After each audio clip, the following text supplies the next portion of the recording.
সবসময় চাবো মানুষের মঙ্গল, ঠিক আছে? মানুষের মঙ্গল চাবো। আসলে 5 ওয়াক্ত নামাজ এর কোনো বিকল্প নেই। 5 ওয়াক্ত নামাজের কোনো বিকল্প নেই। নামাজ পড়তে ছেলেদের বাচ্চাদের নামাজ পড়ে নামাজ বন্ধওয়ালা ব্যক্তি কোন সমাজের মধ্যে তার অকাঞ্চি শয়তান তার পাল্লা দিয়ে পারে না। ও আগে জামানা আমি আলহামদুলিল্লাহ আসসালামু আলাইকুম ওয়া রাহমাতুল্লাহ।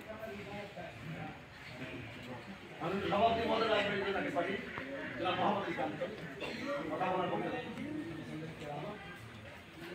আজকে নামাজ না মধ্যে করি উদাহরণ চলে জানের প্রতি খাওয়া আমার খুব কাছে দিয়ে প্রতিদিন ওনার সাথে আমার একবার কথা হয়েছে।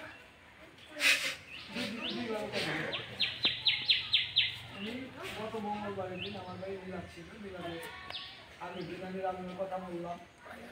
আমি কোনো ভাই শরীরে অসুস্থ, আমি পাবো আমি আপনি পাইলেন আপনি যান।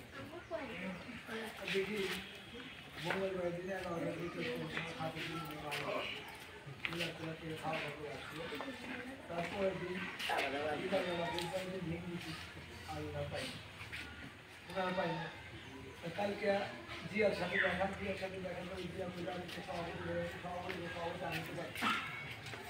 পরে কি দিন তাহলে গাড়ি যাবে বাড়ি যাবে, তুমি বাড়ি না পাও তাহলে ওই আমি ওই দোকানে বসে আর নাহলে ওই দোকানে বসে টাকা ওখানে যায় যা যে দুঃসংবাদটা শুনলাম একটা মানুষ হিসেবে যাই কিছু মাইনে নেওয়া যায়, মাইনে নেওয়া কষ্ট হয়। আর উনি যে কাজটা করছেন এটা শরীর সম্পদ, ইসলাম সম্পদ।